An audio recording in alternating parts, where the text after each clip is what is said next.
الرحمن الرحيم kusoo dhawaad ardayda casharadeenii bilowga ah ee maadada xisaabta waxaan kusoo dhex jirnay isugoyn iyo kala goyn oo bilow ah haddana waxaan galnay isugoyn oo noocan oo cusub ayaan fiirinaynaa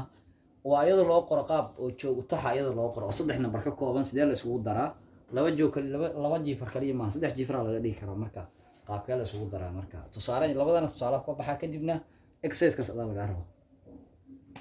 okay marka isku darada maxaa sameynay marka hore waxa isku daray labada nambar hore ayaa isku daraysa hadda isku dartay meeqay noqonay kan iyo kan da isku darto 7 kaga soo baxay Soomaa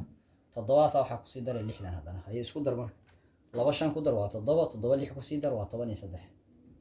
saasa isku daraysa kana waa la mid 4 iyo 2 isku daraysa marka koowaad waxa kaga soo baxaysa 6 6daas waxa ku sii daraysa 4 tan kale meeqay ku noqonaysa 10